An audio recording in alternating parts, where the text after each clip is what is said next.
Cache Valley. I'm Arity Engel. And I'm Josh Witzel, here at the Aggie Chocolate Factory for this February edition of Cache Rendezvous.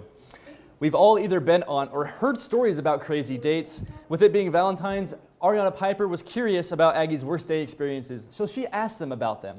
For Valentine's Day, I'm going around campus asking people their worst dating experiences. My entire life is a bad dating experience.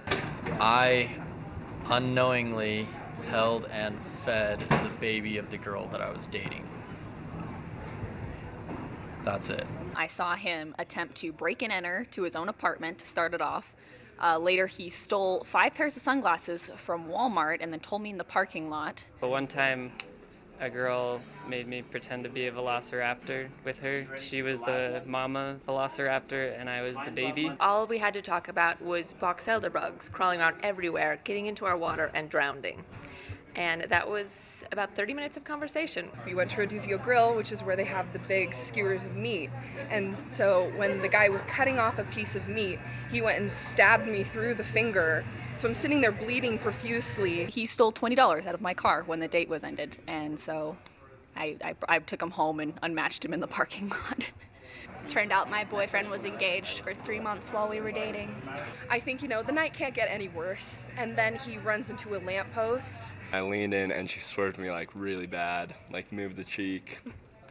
And I kissed her on the cheek. And then she was like, it's okay, like, don't worry about it. And I was rattled, but now we've been dating for 6 months, 5 months, so it's good. But if you're not going on any dates at all, not even bad ones, you may need some tips on how to survive this Thursday alone. Emily, help us out. I dove deeper into the lives of single college students up on campus to see how they cope. Valentine's Day, Singles Awareness Day. What is your relationship status this February 14th? My plans for Valentine's Day are pretty much get crumble cookies with my roommates. I like cookies, so it's gonna be good. And watch some Netflix. Oh, isn't it the same thing? And just live life alone. Whether it's eating a cookie, binge watching a TV series, or going on a pity date, Valentine's Day when you're single can either be a nightmare or just an average day. I have classes all day, so that is what I will be doing on Valentine's Day.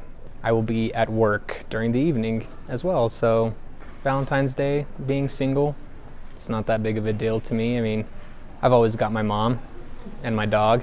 A night in with friends, or a night working were the formula to escape the dreaded Singles Awareness Day. But for the most part, people seemed content with being single. I'm definitely okay with being single for Valentine's Day, at least right now. Single or not, I like the idea of going out, getting some sugar, and just coming back home and relaxing. Me too. Thanks for the tips, Emily. And on the other side of that, we have some people who are the complete opposite and are ready to say, I do. Caitlin Rindless-Baker found out ways for you to prepare for that step and some ideas for those who, like me, have already taken it. Getting married can be an exciting time for people, from the engagement to the wedding planning to the big day. One university extension associate professor says it's more important to plan for the marriage than the wedding. It's more important to focus on being together and planning a relationship that's going to be worth a lifetime of memories together. Brower wrote the article, 10 Things You Should Do Before Saying I Do. Number 6 on the list is to watch out for personality compatibility. As far as our personality compatibility goes, I feel like there was definitely a learning curve, even though we dated for, almost 3 years? Getting one of these with the big question can be pretty exciting. But according to Brower, marriage can be pretty hard. The first year is hard, and everyone will tell you that it's not, but it is. It is. It's hard for everyone regardless of how great you are in your relationship. Because things can be hard as is, Brower says you should be aware of possible problems before you tie the knot. People get so excited and they're just caught up in the thrill of the moment that they overlook some of those things that are big red flags. Brower recommends people watch for red flags from the beginning of relationships and take time to get to know their partner. Caitlin Rindless-Baker, Cache Rendezvous. Visit our Facebook page for a link to all 10 steps Brower recommends you take before saying I do. Now, you might celebrate Valentine's Day, but do you know how this holiday got started? Michael K. joins us here to talk about the history behind this holiday. That's right, guys. I took a deep dive looking into the history behind this entire holiday and found some really cool stuff. According to historians, Valentine's Day got its start back in the 3rd century AD thanks to this man. Saint Valentine was said to perform marriages for Christians in Rome during a period when being a Christian was punishable by death. He did all of those things, and then he himself was executed. And according to the tradition, his last letter to a woman that was trying to help him was signed, "Your Valentine." so "Be my Valentine" is starts out with martyrdom. While Saint Valentine started the holiday with his martyrdom, others in the Catholic Church helped establish his position as the patron saint of love and couples. Late 15th, early 16th century, the idea of Valentines actually is pretty well enshrined in English culture, that they did send Valentines to each other. And so this is a very old tradition. While the Valentines weren't quite as decorative as these, they still held a good deal of love and affection that you would hope to find in a modern Valentine card. Unto me richt well-beloved Valentine, John Paston, Squire, be this bill delivered. What you're hearing is the letter Marjorie Bruce wrote to her fiancé, John Paston, in February 1477, telling him even if he could not pay her family for the marriage, she would still choose to marry him. Mike, I could not understand that letter at all. What does it mean? Well, that's actually written in 15th century English. Now, if you want to find a more modern translation, check out our Facebook page where you can find that translation and hear how it sounded when it was read. Coming up, Cache Rendezvous' Cassandra Solarte is talking with some Aggie Chocolate Factory workers. And we'll show you a part of February that's a little more meaningful than Valentine's. Hey Bobo, do trees tell each other stories? I'm sorry, I'm afraid I don't know that. Hey, why don't we go find out? Listen. Do clouds take naps? I couldn't tell you. Dad, do stars visit their friends? Look!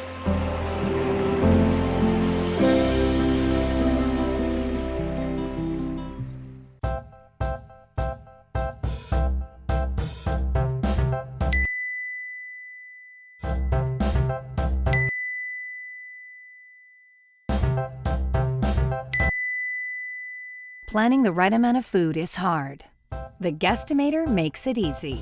Just tell it who's coming and what's for dinner. Then it tells you how much to make.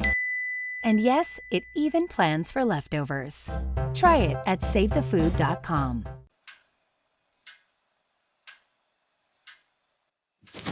Awkward. I'm the awkward silence.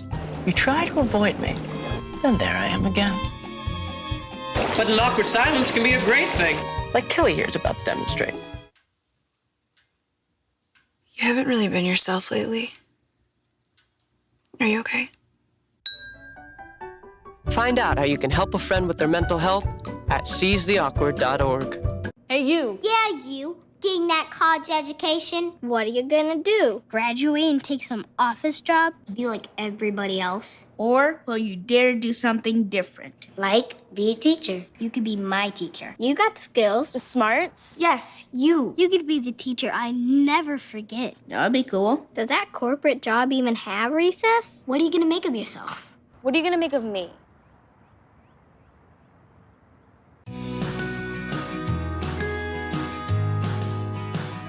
Thanks for sticking with us. One Facebook group is helping families in need. Ariana Piper shows you the difference people are making right here in Cache Valley. Melody Johnson puts food on her porch for those who don't have enough.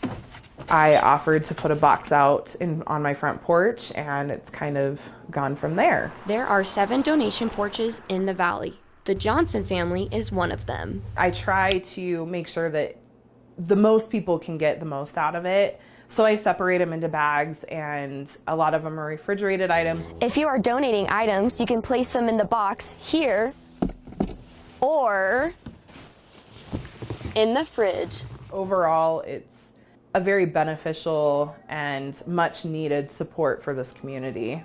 Last year, 11 struggling households were given a Christmas by Families Feeding Families. Half the things we got, we wouldn't have been able to get on our own.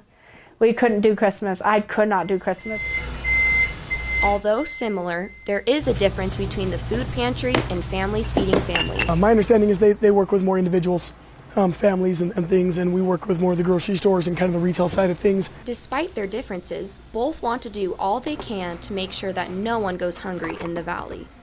People just are super grateful for the additional help, even if it's just a little bit just to get them through the weekend. Ariana Piper, Cache Rendezvous. You can find the link to the group on our Facebook page. Utah formed its Black Lives Matter chapter a little over a year ago. Its founder spoke on USU's campus last week. Christy Ocken shares the meaning behind this movement. And if you're a police officer and you believe police brutality should be the norm or is okay, you shouldn't be a police officer. Utah State University hosted the Black Lives Matter Utah founder to share the meaning behind their movement. One of the theories of this movement is that we are here to make white people uncomfortable in their privilege. It is not comfortable existing in black skin in a nation that can kill us and get away with murder. A collaborative research agency found that police killed 1,147 people in 2017. Of those, African Americans were 25% of the people killed, despite being only 13% of the population.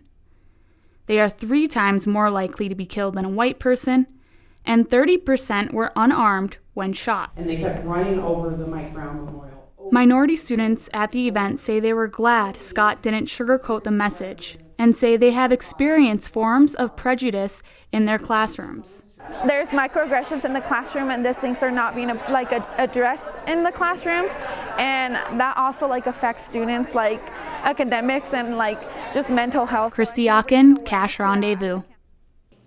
Black Lives Matter Utah says African Americans represent 2% of Utah's population. They also say Black representation and education is their goal for minorities and communities in Utah. Chocolate is a traditional favorite for Valentine's Day. I went to Planned Parenthood's 32nd annual Chocolate Festival to see how they are raising money and getting people involved. People filled the conference center to try samples at tables filled with chocolate desserts and to raise money for Planned Parenthood. Now more than ever, we're relying on people as we fight against the cuts and the threat from the administration to our ability to provide care. Professional and amateur bakers entered cookies, cakes, brownies, and other chocolate desserts into the competition. People pay at the door to participate in the chocolate tasting. Everyone has their favorite kind of chocolate they're on the lookout for. I love all chocolates. I really have a sweet spot for dark chocolate though. I love dark chocolate. Darker the better. This event isn't just about the chocolate. There's a silent auction where you can sign your name to bid on items. Chocolate wasn't the only reason people came to the festival. I have a high respect for Planned Parenthood. Anything they do, I support them. I think women's rights are so important. Having something that everybody loves, like chocolate, being for another bigger cause like that is really, really important. Get other people that wouldn't normally come to a Planned Parenthood event and sort of sneak in some activism on the side behind the chocolate. We are so grateful to the community of Logan for coming out and for supporting Planned Parenthood. Organizers say the Chocolate Festival raised over $30,000 for Planned Parenthood. Members of the music therapy department put on an all-ages drum circle. Cache's Nick Porth joined them this week. Nick, that sounded like fun. How was it? It was a lot of fun. You know, it made me wish I was a little better at the drums, but it was really cool going and seeing everybody come out and have such a good time. She's doing more than just dancing. She's controlling the whole beat. Everyone plays a part here at the drum circle. I really like the feeling of everyone playing their own thing. I like improvising with other people and listening and building off of what someone else created. It reduces stress, it helps with relaxation, and also can energize you too. Here, everybody's encouraged to move to the beat of their own drum, and even if you don't have one, They'll provide a percussion instrument for you. We have instruments that are available to use, but people can bring their own. They can bring their own drums. We have some instruments that actually have been donated. Overly says anyone is welcome to show up and drum along. I think it's cool just how it can include everyone from different sections of life kind of thing to have them all bring together. If you missed this circle, you can always grab a drum and head to the next one. The drum circles are held every first Friday at the Lundstrom Student Center, with the next one landing on March 8th. Thanks, Nick. Cassandra Solarte is here to show you what sweet things the Aggies are cooking up. Cassandra, how's it going? Well, it's looking pretty sweet over on this side of the chocolate factory, Arity. I'm here with Clara Harmon, who's been showing me all of the showing me the spread that they have that they make right here in this chocolate factory. So I know chocolate and Valentine's Day kind of go hand in hand. Has it been busier this week than most? Yeah, it's been a lot busier this week. We have 200 bars going out tomorrow. We've already sold 500 this week. Wow, that's really impressive. Would you say that the chocolate bars are the most popular item? Yeah, that was the most popular item for sure. So you've got quite the spread here. Can you kind of go through some of the items you have? Yeah, for sure. We have our cookies, our brownies, and our Nibby cinnamon buns today. So they're all made from our Costa Esmeralda chocolate, and the beans for that chocolate come from Ecuador. And so we get them like this, and then we turn them into chocolate bars. Cool. So is this kind of where those cocoa beans come from? Yeah, so this is a cocoa pod. So this is what they'll pick off the tree over in the farms in Ecuador. And then we get the beans here and we sort them and then put them through the whole process of making chocolate. Wow, so you guys do all of that from the bean right here? Yeah. So is that just one person that's doing that? Yeah, so we have a main chocolatier here, and then the rest of the workers are there mostly to serve and do cashiering. That's really interesting. So out of all these things, what would you say your favorite is? I think my favorite is the brownie. It's like really, really good. I don't even know how to describe it. It's just like super rich, and they're like come in really big portions, so it's like you probably should share. Yeah. Well, like I said, chocolate and Valentine's Day do kind of go hand in hand. Why do you think chocolate is such a popular gift among this day? That's a good question. I think that it's just everybody loves chocolate. So, and Valentine's Day is the love holiday, right? So might as well get them chocolate. Well, I can't disagree with that. Thanks so much for coming on the show with us today, Clara. After the break, we'll show you some other sweet treats you can find in Cache Valley, and you'll get a look inside the new Life Sciences building.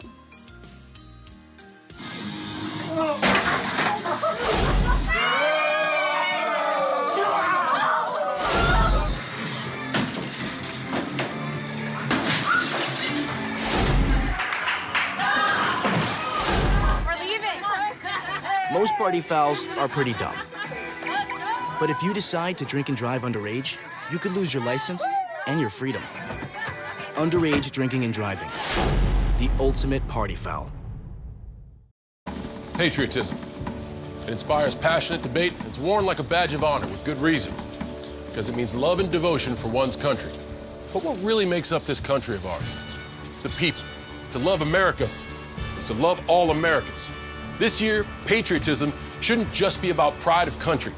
It should be about love. Love beyond age, sexuality, disability, race, religion, and other labels. Because love has no labels.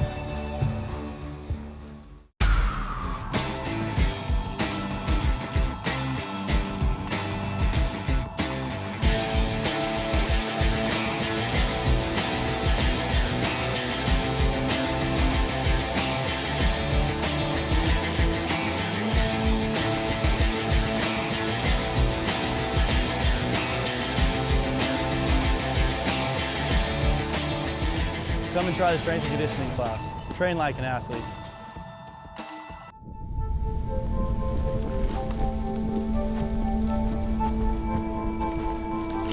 Eva Marie smoked 12,000 packs of cigarettes over 15 years. She quit, and now there's a new lung cancer screening that could save her life. You stopped smoking. Now start screening. No matter how much you smoked, early detection could save you. Talk to your doctor or learn more at savedbythescan.org.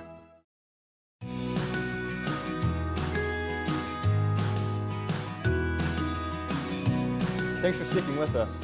You may or may not think it's pretty, but it's what's inside the newest building on campus that counts the most. Ed Collins joins us from the Life Science Building to tell you about its new technology. That's right, I'm actually in a study room in the new Life Science Building, and it has one of the most unique features found throughout the entire building. If you look at this laptop over here, I'm actually able to cast whatever is happening on its screen on a bigger TV up above, completely wirelessly. So if you look, I'm now addressing you from that TV. I was able to talk to the man who designed all this tech, and I got some student reaction.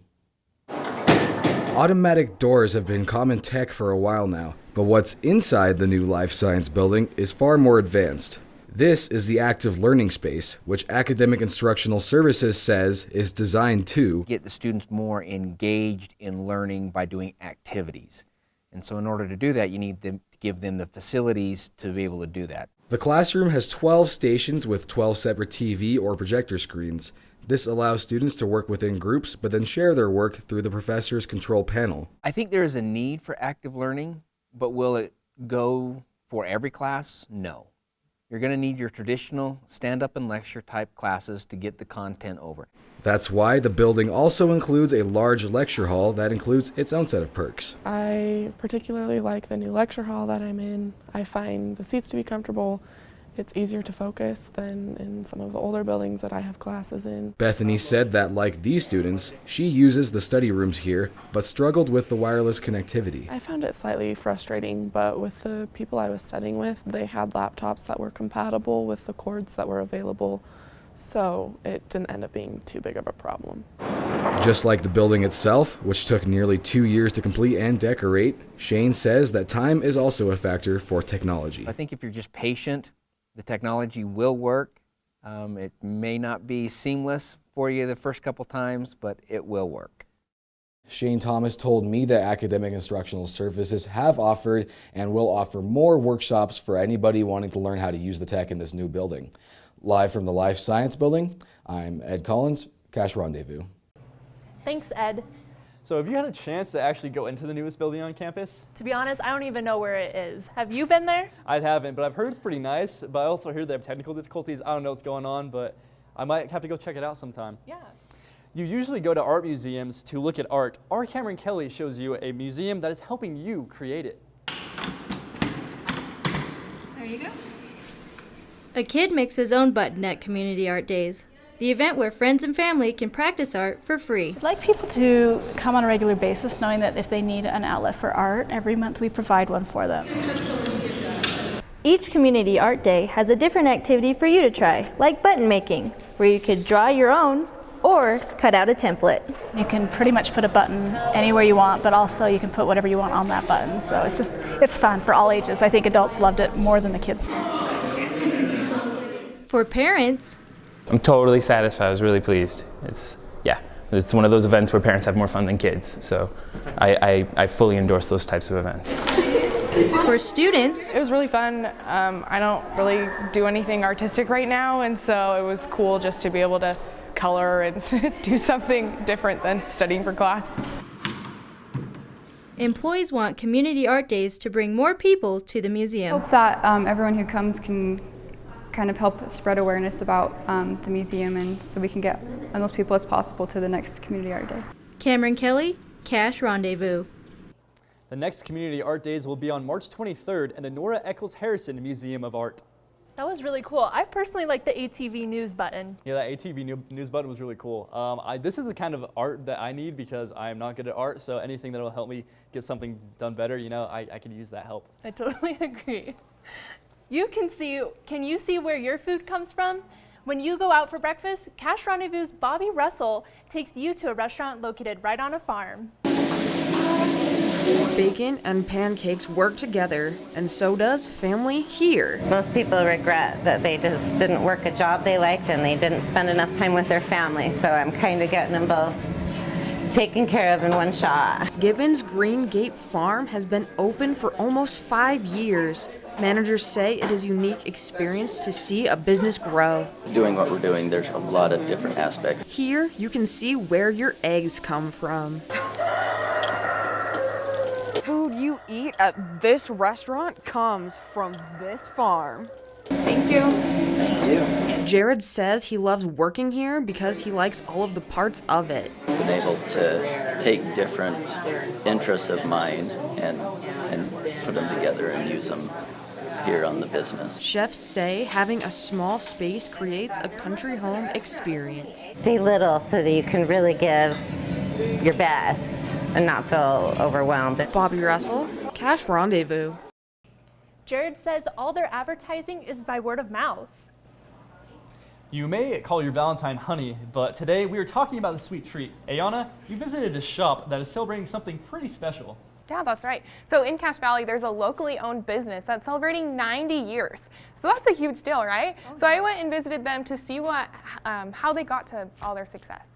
Those 90 years started with the beekeeping as a hobbyist. A hobby this man, Henderson Cox, turned into a legacy. He started beekeeping in St. George. Then, in 1929, his son Marion took some bees and started his own business in Cache Valley. Marion then passed down the business to his son and his wife, who then expanded and opened a gift shop in 1989.